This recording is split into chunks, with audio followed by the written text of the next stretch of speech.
In today's video, I'm going to be answering the question, should you return to Destiny 2 right here, right now, moving into week 5 of Season of the Lost, aka Season 15. Okay, now I will let you know I won't be answering the question for you. I'm just going to lay out everything, all the PvE content, all the PvP content, and I'll let you decide for yourself. All right, now quick disclaimer, I won't dive too deep into the story/lore side of things just because I want to avoid any type of spoilers. Also, I won't be talking too much about things from a free-to-play standpoint since Bungie only allows you to play the intro mission for each respective season alongside Strike, Crucible, and Gambit playlists. Also, the Forsaken campaign is free to play now, to my knowledge. Don't quote me on that, but I believe it is.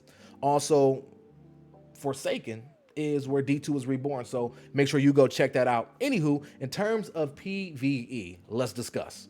I'm gonna start by talking about the seasonal content, okay? So for PvE content, you will have access from seasons 12 all the way up through season 15, okay? Season 12, Season of the Hunt, okay? Season 13, Season of the Chosen. Season 14, which is Season of the Splicer, and then Season 15, which is going on right now, Season of the Lost. You'll have access to all of those respective activities. In Season 12, you have Hunts. Season 13, Battlegrounds. Season 14, you have the Override, which is a 6-player activity, as well as the Expunge weekly mission. And in Season 15, you have the Astral Alignment, another 6-player activity, as well as the Shattered Realm weekly mission, okay? And as mentioned before, I'm not talking about anything story related in regards to those seasons. I will let you just dive in and play them for yourself. And if you ever want to get caught up on lore, I will drop a channel down in the description that you can get caught up on all the lore. My dude, my name is Bife, goated, okay? Now, in terms of 6-player activities outside of Astral Alignment and outside of Override, you have raid access, okay? There's 4 raids in game currently, and there will be adding more raids as time goes on, and they'll be cycling in raids as well. I don't know what they'll be cycling in, but they'll be cycling in some legacy raids from, almost said Division 1, what the heck, from Destiny 1, okay? So currently in game, Season 15, you have access to Last Wish, Vault of Glass, Garden of Salvation, and the Deep Stone Crypt, all right? And in terms of 3-player activities, you have dungeons, which are kind of like mini raids, okay? You have Shattered Throne, Pit of Heresy, and Prophecy dungeons as well. Don't forget, you still have access to all the strikes via Strike playlist, right? A plethora of random quests outside of the main storyline to unlock cosmetics, exotics, you name it, all right? Gambit.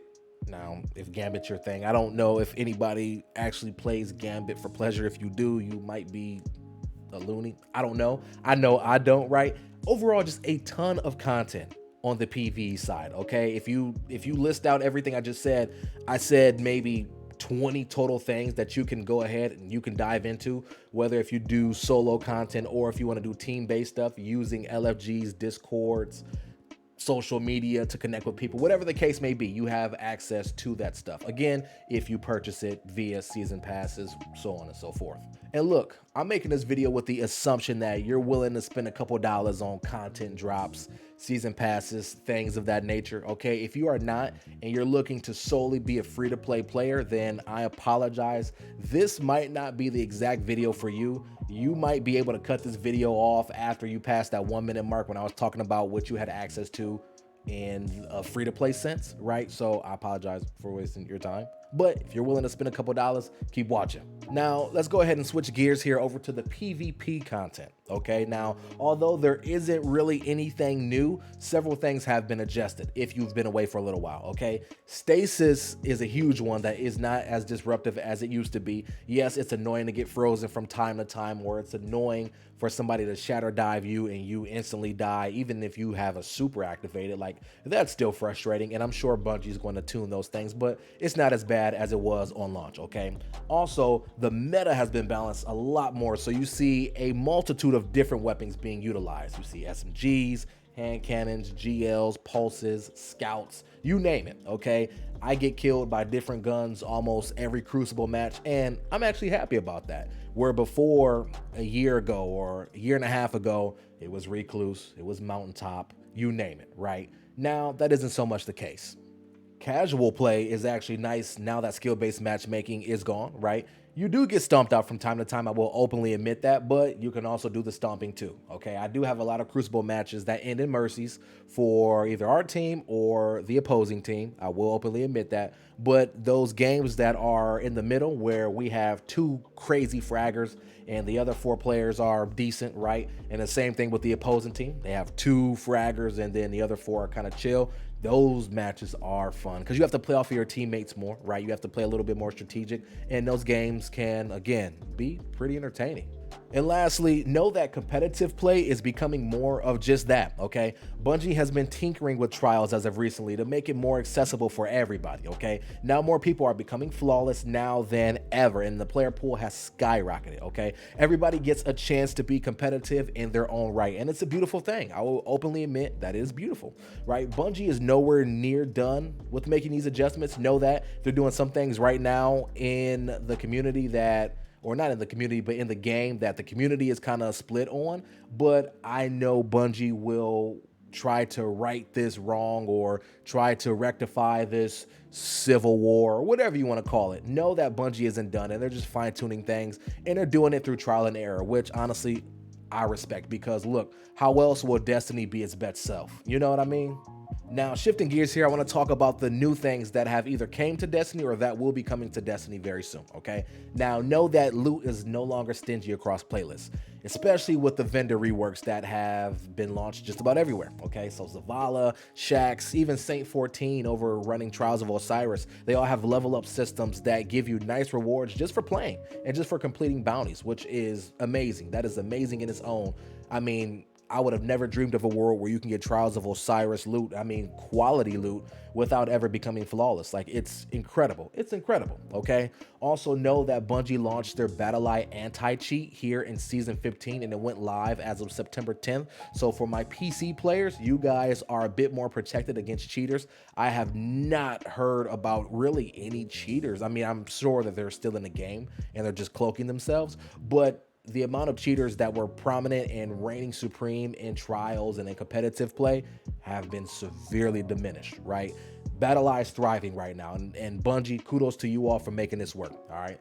Also, know that new subclass reworks are coming in the Witch Queen if you were unaware about that. So everything will be customizable one day, okay? So if you want to have the ability to use Icarus Dash with, I don't know, with Middle Tree, why am I blanking out? I'm a warlock, dude. Middle Tree Dawnblade, you know what I'm saying? You can do that. You can absolutely do that, right? And of course, it won't be formatted in that way, but it will look a lot more like how the Stasis subclass is, where you can go ahead, click on this, put this piece here, put that piece there, so on and so forth. At least that's my assumption, all right?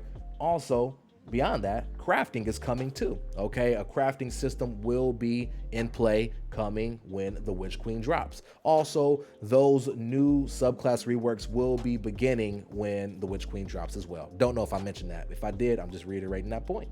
By the way, the Witch Queen, as of making this video, is releasing on February 22nd, 2022, just in case you were uninformed. So, in conclusion, folks, is it worth your time to get invested in Destiny 2 again, currently, right now in Season 15? If you're asking me for my opinion, I will finally give it to you. Yes, it is totally worth it, okay? Even for the people that feel like they can't play 8 hours a day. And look, I'm one of those people, right? I have a full-time job. I'm married, right? I have my own personal endeavors that I'm trying to accomplish outside of playing Destiny and content creation, but I can still keep up, okay? Especially since Bungie changed the light level increase only by 10 every season now, because it used to be 50, right?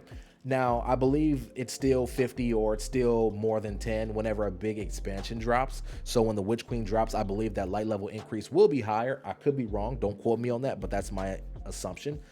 It's a lot easier to stay in the mix, a lot easier to stay in the mix. So I can log in, knock out my weekly powerful gear grinds, and now I'm at soft cap or a little bit above soft cap. So now I'm just grinding pinnacles.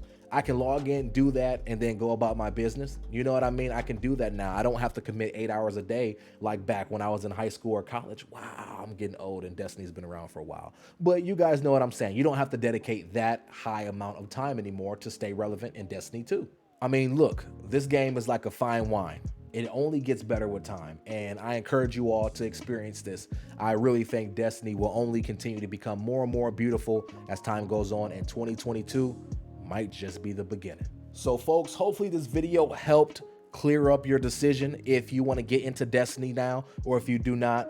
I hope this helped. If not, I'm sorry for wasting your time, but it's been your boy Cray. I'm signing off. I will catch you all in the next video. Until then, y'all know how I do. Remember, stay humble, be blessed, and remain relentless. I'll catch y'all in the next video. Peace.